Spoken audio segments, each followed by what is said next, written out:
is sitting today.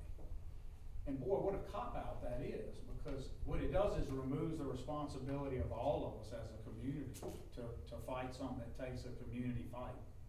It takes everybody in a community, including media partners and others, to be A, truthful, and B, curious, inquisitive, get to the root of things, why things exist. And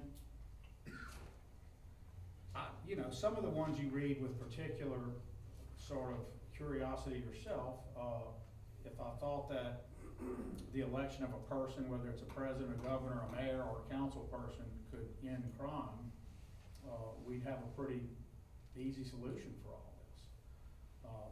But crime is multifaceted. There are numerous causes that lead to it. But fortunately for us, we do have quite a few of those isolated. We know what they are, but undoing them and changing it is very, very difficult. But again, it takes the responsibility of the entire community. There are a few places where that starts. In classrooms, somewhat. Teachers aren't the insurer of what communities can do with kids. The place where it most starts is at home, with your parents or your caregiver or your guardian. It doesn't start with government being able to stop it. It isn't government's fault if children, and in many cases it can be, children are doing this. And government can't predict the next domestic violence moment. But government, if it's doing its job, can do focused deterrence, and government can learn patterns and hotspots and try to be preventive that way. And we've talked about all this many, many times in here. Government can also play a role in the early interventions and early investments in children's lives that hopefully make a corner be turned toward the good. What it can't do in many cases is where kids are 18, 19, 20, 21, 22, I still call them kids, some of those things that are happening. And there's no amount of camps or government-sponsored events that are gonna stop that, because those folks aren't interested in going to that. So, Tanya, you got a summer full of things happening that we push out and try to get out, but aren't always covered. I just wanna thank you for doing that, and your team. I know the council does too. And we'll keep reporting those, and I know how many kids we're serving, and I know it makes a difference, because you hear from those parents and those folks involved. And that's appreciated. And I also know that on our public safety updates under our community services officers, it's another place we're making that investment and intervention. And so we get a lot of questions about that, but only from one medium in the area asks about it. I'm not sure if there's, you know, just I would challenge anybody, you can go Google that practice and you'll find that the Dallas model, the Philadelphia model, all the models that everyone says to emulate that we're doing involve a huge amount of civilianization of police departments. So moving people out of the badge and gun into civilian roles for IT, IS, all of those kind of things, evidence and data gathering, et cetera. And that does relieve the ability, as we talked about at the last briefing, and create force multiplication, which I won't repeat. We talked about it last time. Force multiplication is any notion at all, whether it be equipment, persons, or technology that allows what a police officer could do by him or herself to be multiplied. So it could be cameras, that's a form of force multiplication. It could be drones, big new form. That is well used. It could be other equipment, it could be IT equipment and programs, it could be software. All of those things are part of it. Community service officers are a huge one. So you're able to take part-time folks who will be trained, who will have a full background check. It's what we call a triple background. So it's not just a normal working for the city, it's a police level one. And then they will go through an academy catering toward that. They will not carry a weapon, as we've gone over. We're gonna bring it back in front of the council, we're gonna show you exactly, Mr. Power, what they are. We've done it twice now, I think, but we'll keep doing that. But we have 10 about to go online on top of 2, or there'll be 10 total? 10 total. So there's no, so while we talked about a dearth and a shortage of folks wanting to be full officers right now, we are not having a shortage of people applying for this position, which is great. So to give folks an idea of how seriously we take this, it can sound like you're making an excuse when you point out all the things you can't do to stop the next violent incident. But I do get perplexed and surprised that people think that a person can. It doesn't make a lot of sense to me logically, but what I can tell you is we've gone through a few just now at home, right, Doc? We've gone through community things we can do to curb it before it starts. But what I can also tell you is it's about following rules. That's a huge predictor once you get into early adulthood and adulthood. And a lot of what we're seeing is the breakdown of the community. That's why I started out with it takes a whole community to do this. It takes everybody participating. That means following zoning laws in your neighborhood. That means reporting crime and what you know about it. That's a huge obstacle for us. The trust, this is again multifaceted. Not just a lack of trust in police, but it's also just a lack of, I don't trust anybody, I'm not getting involved. What if I were retaliated against?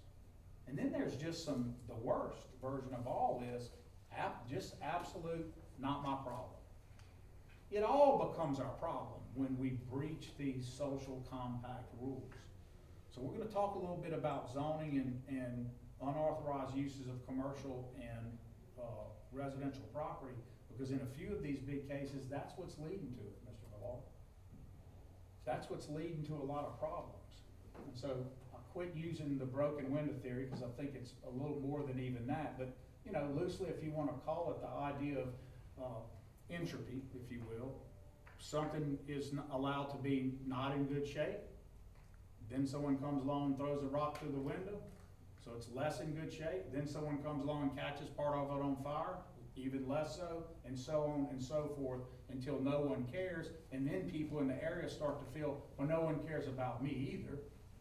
No one cares about my neighborhood, and all of this has an effect on how we feel about our neighborhood. So what do we do to battle that? Well, you want to beef up the relations in your neighborhood. And we do that through safe outlets, another force multiplier. We get asked about safe outlets again, just by a few, and I think it's certainly not about neighborhoods and the people who benefit from safe outlets. They're not the ones talking about it, but the safe outlets crew is back there, led by our commissioner. We also have our former police chief, whom we still call chief, but Chief Ronnie Howard's back there. These guys are out every day running down what we would call neighborhood leads. They're looking at the things that make the quality of neighborhoods break down. We have a former officer, Johnny Parker, who is well known in the community and operated in this regard before it was called safe outlets through the department years ago, a single position that was sort of a neighborhood relations or community relations position. So this is much more beefed up now. I meet with safe outlets every week. We are now in a rotation where after my regular staff meeting every week, we meet. It's not been less than an hour lately that our meetings are, and we go through a whole lot of what's happening. Mr. Charles Frederick Smith, a longtime councilman, heads up the neighborhood component. Chief Howard heads up the component that has, I guess, a little more look at violations, codes, and those kind of things. And so with those two together, and I'll talk a little bit about Shannon's role in a minute on data and the social service side, this is a real force multiplier and additive to our police department. Our chief can tell you, our commissioner knows this, who works with fire and police every day. The chief sits in our meetings, oftentimes a deputy chief as well. He has 2 deputy chiefs, and we stay very coordinated in our efforts. And again, we're going to tie that into residential and commercial property and unauthorized uses of those. Shreveport recently talked about, I guess I would call it a sort of they call it a squatter's law or a squatter, ordinance. We have lots of things already in our ordinances that don't allow you to squat in a home that is not yours.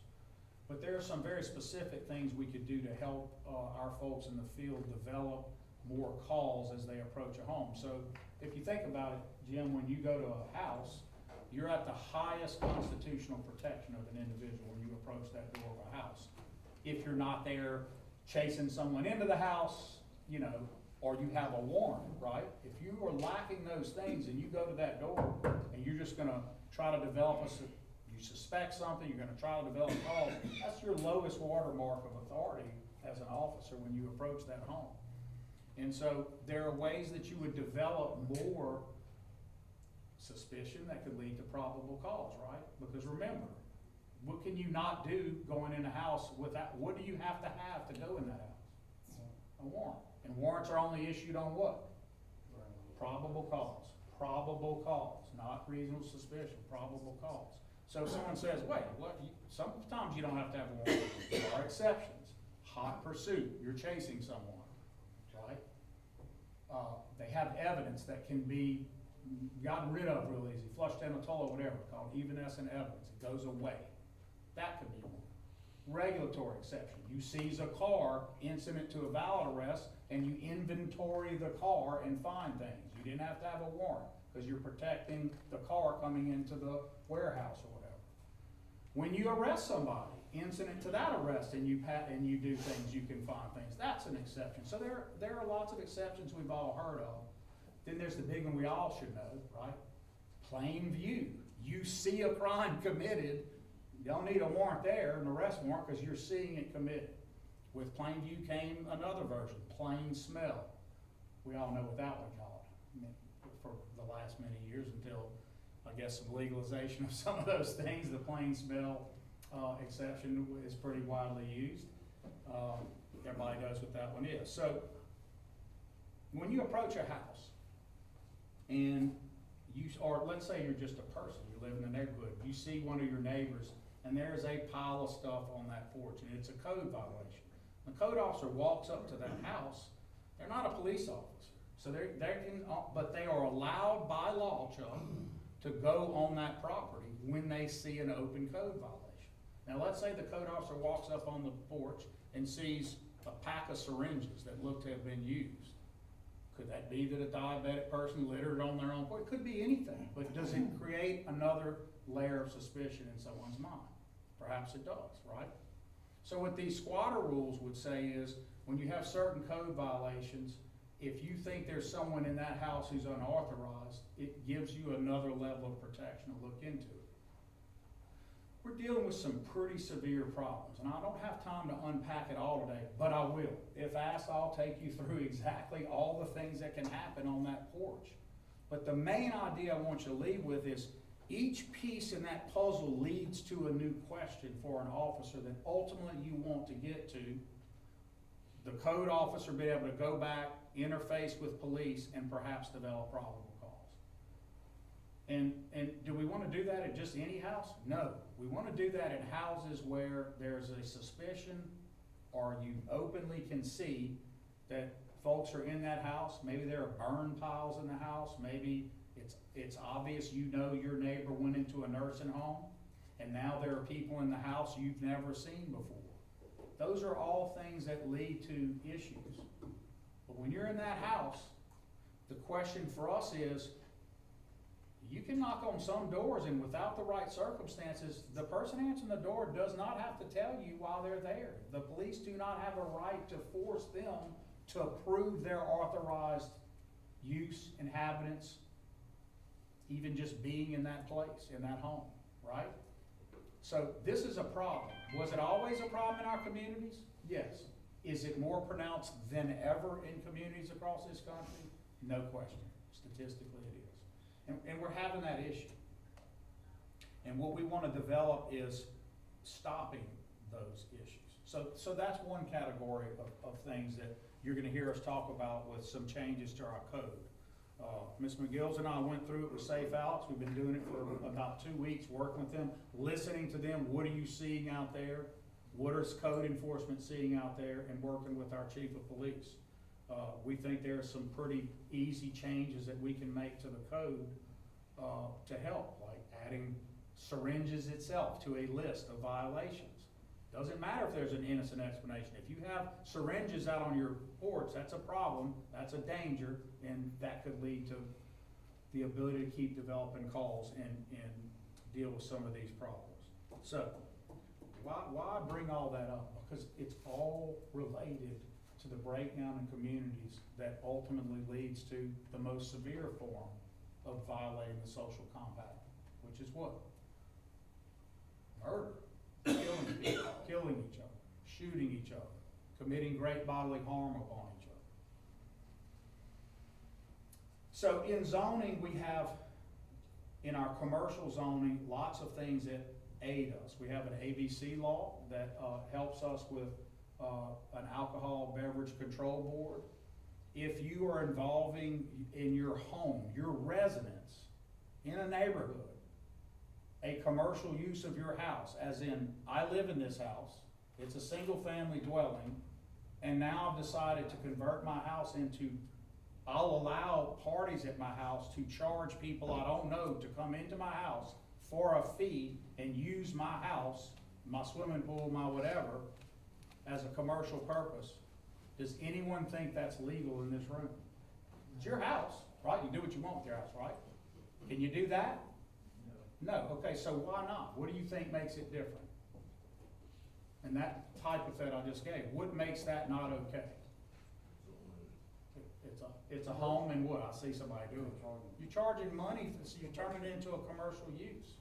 So, and what if you allow that commercial use to include, I don't know, teenagers to come to the house, dropped off, unsupervised, no relation to you, no anything at all, and then alcohol and drugs are involved. You think that creates another layer of problems?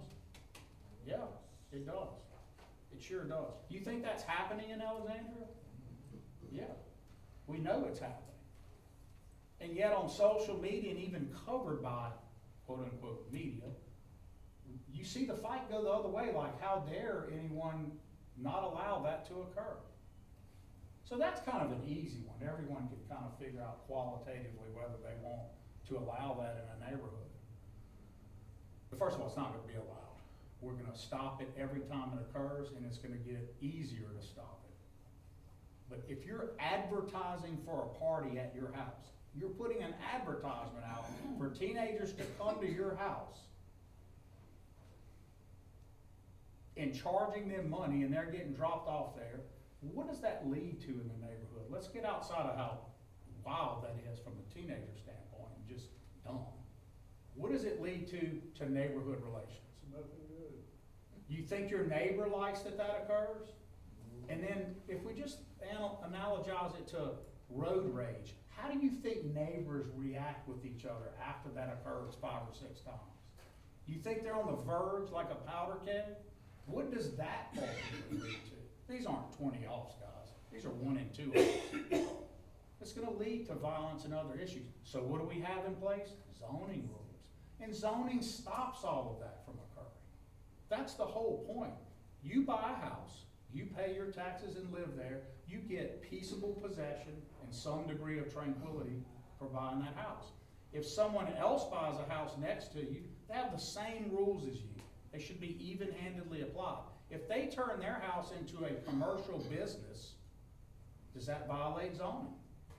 Generally speaking, yeah. Can you have home businesses? Yes. Yes. And you can have home businesses that don't do what? Infringe upon your neighbor's peaceable possession and enjoyment of their own home. So it's easy when I do the party one, right? Everybody gets that one. I wouldn't allow that. Although there are some people who say, how dare the city not allow those kids to go do that? Can't help that. I can't understand it for someone who thinks that way. Here's what I would say. That's an easy one for all of you. Now let's make it a little harder. Suppose the business is qualitatively a great business. It only helps people. But it's super loud and there's a car queue all the time during the day and the neighbors on each side hate it because it's loud. Then does it change? Does that change it because it's something we all say we like as opposed to kids being out of control? No, because it's not about the customers who go to that home business. They don't live next door every day. It's not even about whether the thing itself, from a content standpoint, is a good business. It's about whether you're infringing on the right of the person who lives there every day to live there and to enjoy peaceable possession of their home. You know, the home is, for most people, the single equity investment they have and will ever have. So we don't make content-based qualitative judgments on that. We do time, place, and that's what our laws do. They're designed to say when, how, where you can do certain things. Much like speech itself is time, place, and manner can be regulated, not content. Very similar analysis. So that's what neighborhood zoning does. It promotes health and safety and well-being. It promotes good neighborly relations. Do you have to like your neighbor? Of course not. But you can't create something at your house that makes their house worthless. And do these things, if every neighborhood were allowed to run any business they wanted at any decibel of noise they wanted, you think that would have an effect on house values?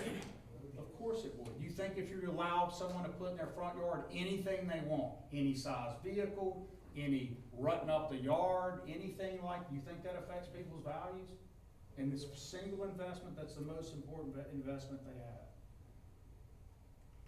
So the standard you apply to these things is to be even-handed to all. And when you do that, you've got to make sure that you're focused on what the point is. Recently, there was a business that I think people would probably all say they liked. The customers to that business would say that. And the person who runs the business would say that. But the neighbors might not say that.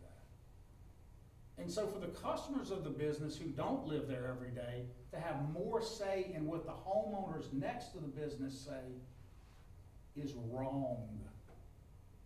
It's absolutely wrong. And for people to suggest that doesn't the city have better things to do, first of all, I know for a fact that the city was working with this particular business, trying to, help make things work. But the idea that it's the city's responsibility to fix what is already a code violation is, again, it's a wrong-headed thing. And for all the council persons that called about it, shame on you too, because you know what exactly that leads to.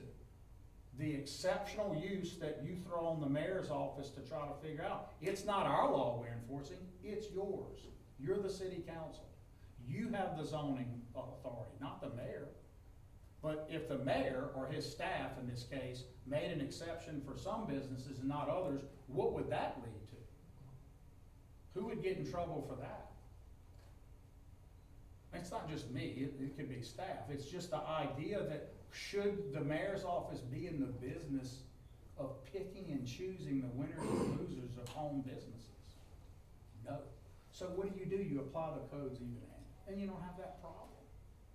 But I just wanted to point out that even something that looks good on its face only looks good in the eye of the beholder. So if you're the customer, it looks good because you do your thing and leave that home business and you go to your house where there's, guess what, not next to you, a home business that is a nuisance to you, that's loud or bothers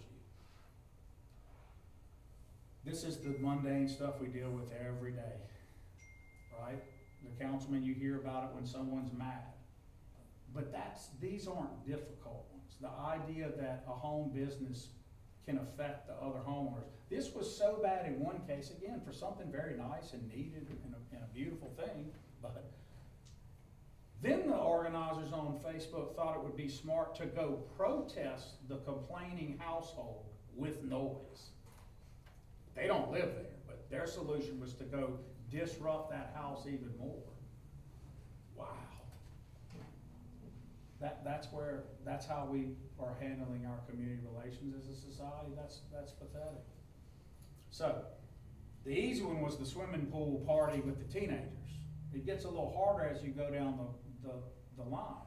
So what the council does is it makes good rules, and it has home business exceptions, where if you meet certain things, you can have one.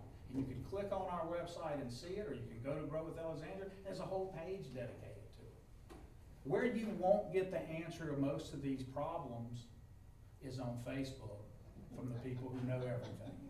You will get the answer to it if you just go click on the city's website and query it or ask Alex Connects. You're gonna get an answer to it. And you're certainly, from my staff, gonna get any assistance we can on a home business that doesn't disturb your neighbors, doesn't create a traffic problem, but is generally consistent with neighborhood use. Why? Because it's a different world. We know everybody can't afford bricks and mortar, and frankly, our society's moving more toward this is gonna be everywhere at all times, so we need to have the best rules about that. All right, back to the serious stuff. The incident on Lee Street is a perfect example of the rules not being followed, where I'm gonna just put this in air quotes, and I'll say it out loud so the record gets it, where a business or a commercial activity didn't follow the rules and led to a terrible set of consequences, including a shooting.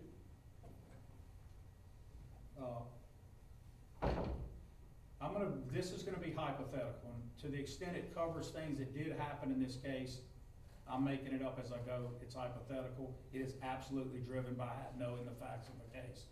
So they're inextricably intertwined in this case. But if you go get your utilities turned back on that have been off, say it's for one purpose, open a business, do not have an occupational license or anything to sell alcohol or do anything to do with alcohol, lease or under the table lease or do anything by placing that business then in the position to allow people to have an alcohol party, whether they bring it in, whether they buy it in there, but you're charging at that door for them to come to have the party. That's a violation of a whole bunch of things. I'm not gonna count them out now, but there's a whole bunch that went wrong there. And if that business is in violation of any fire codes or other things, you got another host of problems. And if that situation leads to a death, that's terrible, and there's liability consequences for that. So let's go back and mix our house and the residential that had the party. What do you all think that most homeowners' policies would do if you have minors drinking at a party? What would your homeowner's policy say about whether an injury on your property would be paid or not? There'd be an exclusion for that, right? Likely. I won't say in 100% of cases, but probably close. And I'm not saying there was alcohol with minors. I don't know that. I don't know, but there was no one checking IDs at a door or doing anything else to determine it, right? That's the problem with having that at your house. But if anybody were to be injured in that case, that's going to be a problem. You're not covered by the anti-dram shop law of Louisiana in that case. You don't get host liability protection there because you are operating a business at your house, and if there's a minor involved, it doesn't cover you anyway. But your policy will exclude. So now people are being told, bring your kids here to give them something to do under this false notion, and you're exposing that family to an injury. I wonder if there's an increased likelihood of injuries with a bunch of kids horseplaying at a party in the middle of the night. You think? Oh, yes. So when that injury occurs, that family's left naked in that situation. And they've been scammed in that situation. And that's unacceptable. So very simple, zoning rules prohibit that. So they have to be followed whether you like the event or you don't like the event. Because it's not designed to make a qualitative judgment call. It's designed to stop behavior that leads to risky behavior, that leads to catastrophic consequences. So, in the situation on Lee Street, you can take what happens in a residential, and that's bad enough, and now you've got adults coming in, no rules, no regulation, no situation where people have even had the business, you don't know if it's insured, you don't know anything. It's basically just an open party being charged at the door by a facility that's not supposed to operate as it's operating. I'll leave it at that. Same issue now with coverages on insurance, same issues with all of the other problems, except That thing's gonna go from 2, 3, 4 in the morning, drinking all night. What you think's gonna happen then? There's a history at this location. So we're not in the excuse game. Should we, as the city, inquire in those situations? You bet. If we go by a bar and you see a licensed bar, you know it's there, and things are happening 3 or 4, the parking lot's full, it looks like underage kids are there. We've had this issue on Jackson Street, as y'all recall. We put a stop to it. But anywhere you see that where there's a suspicion, what should we do? Should we follow up on that? Sure. We should knock on that door and figure it out. But if something's a business and we don't know, we're not going to be able to prevent all of those catastrophes from happening. So what should we do as a city? Well, Jim, Chuck, Lizzie, others, we need to pass legislation that makes sure that if you are selling alcohol and you are doing it at certain times, that parking lot rules and other things have new things in place. Look, it wasn't always this way, but that's where we are today. Today where we are is when folks pour out in the parking lot in the early morning hours, it's not for good stuff usually. I don't want to sound like a grandfather's grandfather on this. I get people want to have a good time and all, but statistically the risk is now too great on those kinds of situations. And I'm just going to tell you, there's an absolute statistical relationship if those businesses aren't being run correctly, that you're going to see a consequence. So there's some thoughtful things that we want to bring up to you about changing it. We are studying where we are on Sunday closing rules and all that. There has been in the code now, I think it's 3 o'clock, 3 a.m.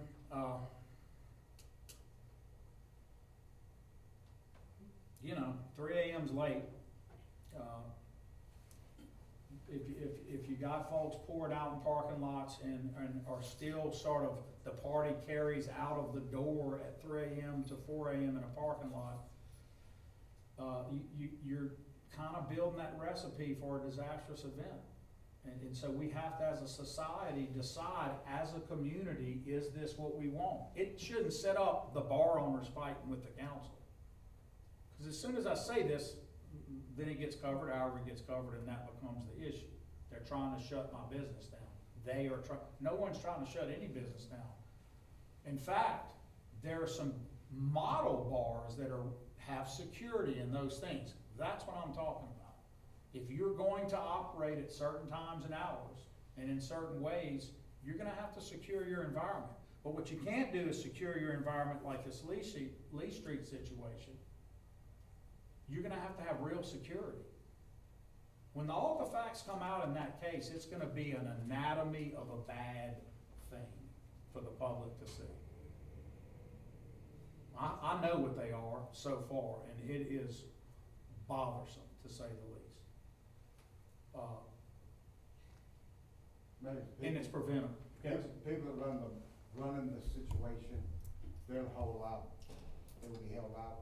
They will, but if they don't have any coverage or again, I mean, it's not about whether someone,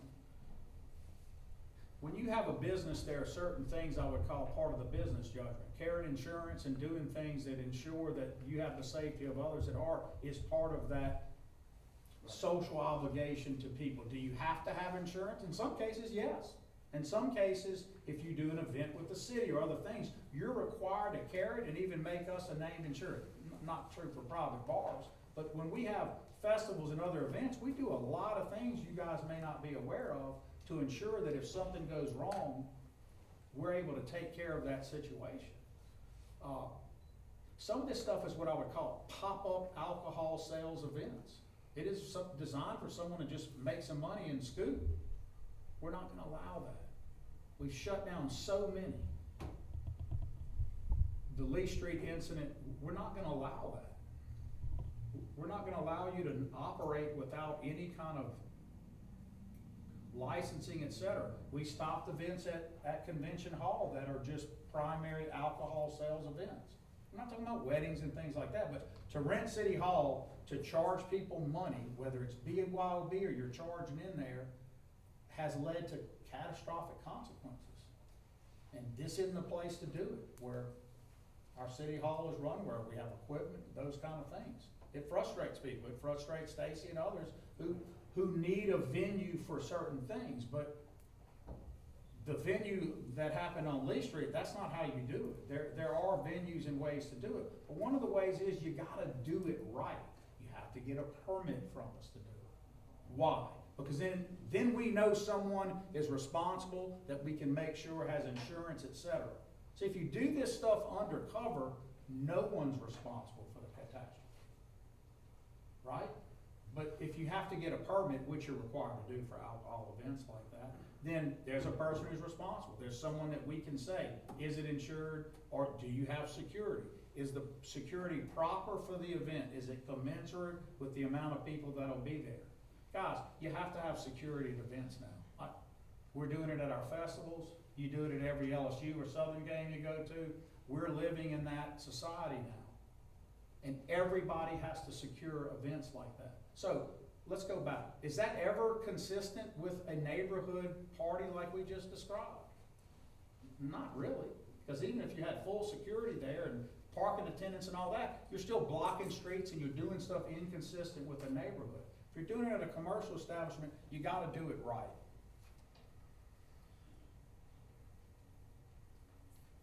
We're gonna have our CSOs, our community service officers, out everywhere. We are running through the final vetting of 10 officers to help. And they're gonna be trained and they're gonna be able to help our police and help force multiply them out into our community. We are robustly meeting in our safe outs about our neighborhoods and neighborhood issues. We will continue to do that. We're gonna continue to add new ways of focused deterrence. You're gonna see us focus on some areas right now. It won't be a secret, it will be obvious.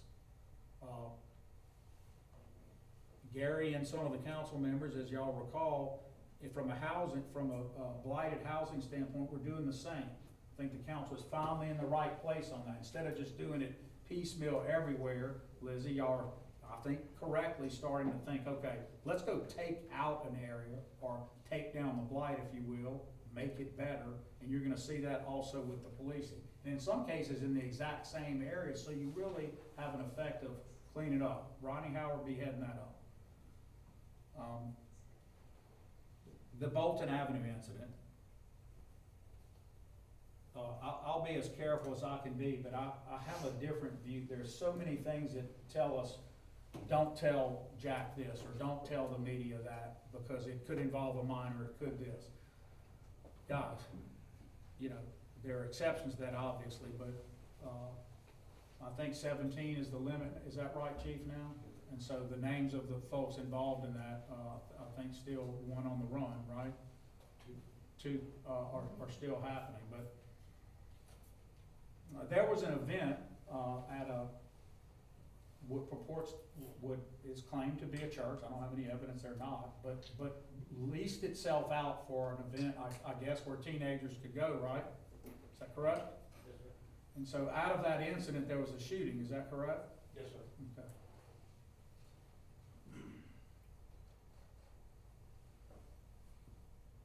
You know, maybe I can help resource those kind of things better, but I can't if you don't apply and tell us first. If you don't call Tanya or figure some of that out, or call Skip and Dr. Fox and figure some of that out, we can help do that. If somebody wants to host certain things, I'm not gonna get involved in just anything. If you're not gonna run it right, we can't help that. But if you need assistance, because you want to do something for teens at graduations and all that, or you're not doing it at your house in a neighborhood, where you're doing it correctly, we're open to talking about partnering on how to do that, or at least helping you resource or advising you on how to do it right, the things you need. But if we don't know, we don't know.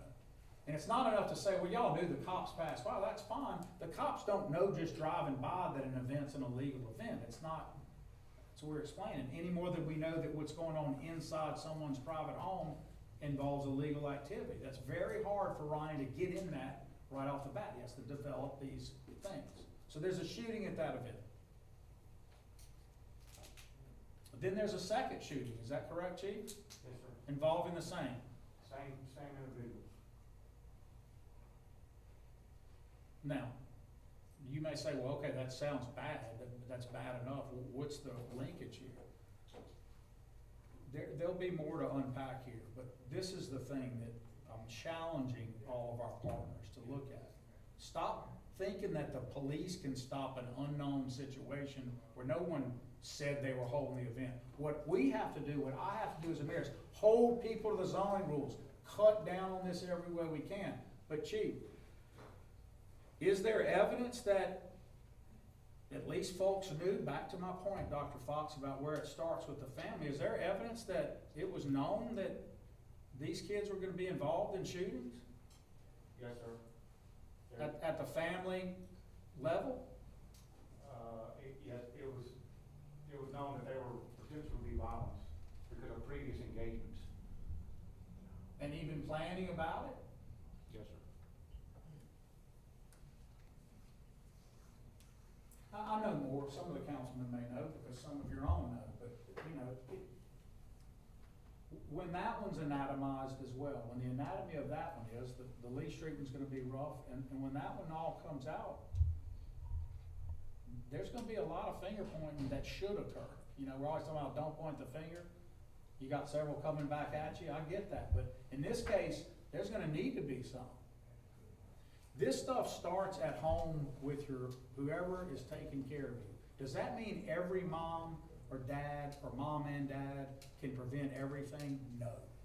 Does that mean that parents who are doing everything they can lose control of a kid to influences out there, to other root and sentinel causes that pull that kid off the right track? Absolutely that happens. And it's not a parent's fault. And we need to surround those parents and those grandmothers and those aunts and everyone else with our love and help and assistance. We need to do that. But in those cases, like you're gonna find out in some of these where it's clear, we need to hold other people accountable. And you're gonna see a problem in some of these cases. So, about 40% of the shootings are occurring in District 1. So does that mean we should be having some focused deterrence in District 1? If 40% of the shootings are happening in one area of the city? You bet, and we are. But I gotta tell you, I live in District 1 and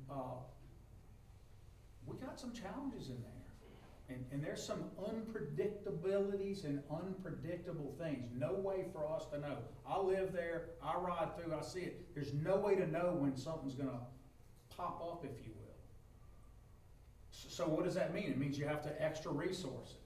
You gotta have things in place that at least, some of it can be, see those guys, maybe we're gonna move over here, but look, I gotta tell you, man, you can be riding through and they can know you're in a cop car or see that it's a city vehicle, and it doesn't stop a lot of behavior. The fear of authority is not the same as it was when many of you were growing up. In fact, it's not there at all in a lot of cases. And some of that could be because they know they ain't got any place to put me. There's nowhere to hold me. I'm gonna get sprung on a drug deal versus a violent crime. But all of that stuff is related to this challenge, and 40% one area is a lot. District 3 has 20%, so there's 60% in those two areas, but District 3 is a little more complicated, the isolation's a little different. District 3 is doing a lot better than the folks in District 1 are doing. Folks in District 1 are having a tough time. I live there, gunshots, I hear them at night. That's a strange thing to live that way and think about that. We've gotta start in our neighborhoods, folks. That was the point of my briefing today. Public safety updates on those three things and unauthorized use of residential and commercial properties. I cannot stress enough to you what we know at the staff level of how the relationship between zoning violations, dilapidated properties, and all the things that go with it contribute to crime, and specifically violent crime. We're gonna be talking about a lot of things that we're already doing. We think that if you looked at the Dallas model, which is sort of a benchmark, and others, we've been doing a lot of this for a long time. We started in my previous administration. If you look at the Safe Alex mock-up, we've been at it, but we're resourcing it more now than ever. We're adding not just people, but technology to it. But I think we've got to turn a different corner too, that is recommended and new. This is gonna sound, some people will say, oh, well, that's liberal, we need to lock them up. We've been locking them up forever. Louisiana's number one at that. It sure hadn't helped us much. So it's not the only solution. Are there some folks that you have to remove, at least for a time, if not a long time? Of course. But right now, we're gonna show you examples where people, in the case on Bolton Avenue, those warnings were out there for the criminal justice system to see. Those guys were let out of jail when there was a known problem. And it was told, do not release this kid. Where's the reporting on all this? Why is it only the police that are they can arrest, they can make a case, but we have to do better as a society of what do we do after that? If you got a known risk, you've got to mitigate that risk. Whether it's a person, or in the case of Lee Street, a situation, a business choice. You've got to mitigate risk better. So, one of the things it turns out that there's a lot of data on, well, let me just address the elephant in the room too. Some of you in the room think, well, the problem is guns. And a bunch of you in the room, I see your heads going, no, it's not guns. And some of you think you're being adherents to the Second Amendment with the idea that there should be no regulation for kids at risk and people that are known violent offenders and shouldn't have guns in the first place. I think you're wrong. And the data says that. And some of you probably think no one should be able to have a gun at all, and that's what's wrong with the whole society. I don't have to make that decision for you.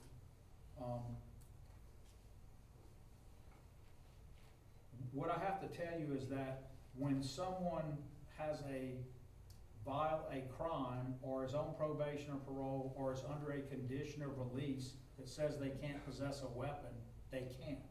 And it's unlawful to do so. And what I can tell you is the data shows that those persons, felons in possession of firearms, so they already have a felony, they can't have a firearm, and others who are not supposed to have a gun are the folks killing people with guns.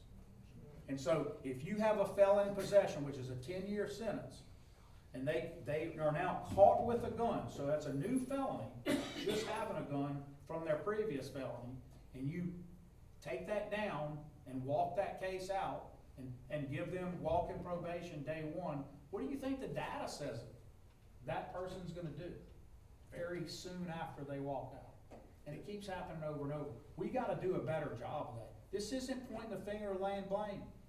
But I can't change the fact that the police department's solving crimes at a high solve rate. What, should we be punished because we're doing a good job with that? No. But there's a part of the system that we each and all have different obligations and duties in. And this idea that it's all the police or the mayor, or if they just had more programs for kids, this would go away. That is a cop-out, that's lazy work, and it happens to be completely belied by the data. So, thank you. I heard an amen, I don't know where it came from, but thank you. So that's not gonna do it, but that's easy to do because it gives you a villain to pin the tail on that donkey and say that's what it is. It's a much harder thing to face the truth, which is how much it takes all of us to make this work. Every part of the criminal justice system. Every part of the criminal justice system. And guys, it starts in your neighborhood. We have to respect each other's homes. You have to respect the liberty of someone to enjoy their house just as you would enjoy yours. So I started on that, I'm gonna end on it. We're not gonna tolerate code violations that just because it's convenient for you to like it affects the person who's the neighbor. Because that's what leads to these degradations of relationships and this breakdown. We can't do that. Does that mean there's not room for exceptions that are written in the law? Yeah, but you gotta list them. The exception can't be, I know Mr. Fowler, I'm calling him. That's not an exception, that's cheating. And it's just gonna lead to a problem. Is it okay to call Mr. Fowler and say, hey, can you find out if there's any mitigation that can be done to get this problem solved. Can you get your team to look into it? Absolutely. And he does it, and all the other council persons do it. And they're doing it right. That's what they're doing. They're calling and saying, hey, look, I don't know. I got this call. Can you look into it and figure out if there's some mitigation? Or at least advise us on what to do. Or call the person for us and tell them. That's all good. But we can't not enforce a rule for one unless the council changes it. And y'all have a pretty liberal policy about zoning. In fact, it's too liberal probably. It's leading to some of the problems that we're having. All right, so you guys are gonna start in a minute on, I think y'all have a bunch of how many condemnations are up today? 5. 5? Okay. So I would just remind everybody that we continue to push your alleged agenda of condemning and getting this stuff removed, but most of the time, if not all of the time, most of the time, I'll go with vast majority, and not all. In here is where the exception is given, and you have that right here when you vote on it. 4 people can do that, but the challenge is for us to get it done, so when it's obvious that some of them are tougher, we pulled one off tonight because it's complicated and working through it. We didn't want to, but we're gonna keep working on it. Yes? Man, I want you to touch on what you said about the father present in the home. Thank you, Charles Frederick Smith, for that loaded one to go through. Look,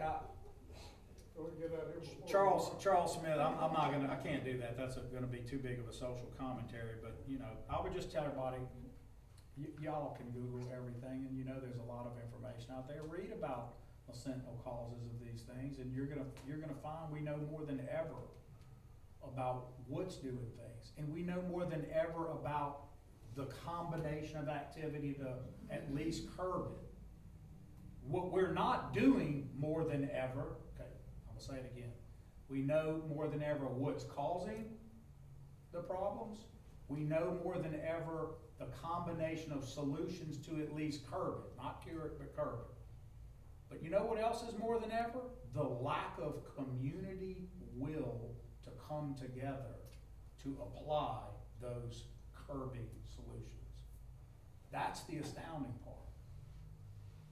I suspect a lot of it is because of these and so much information, and so it's crazy. This thing connects us and is the most disconnecting force in our lives.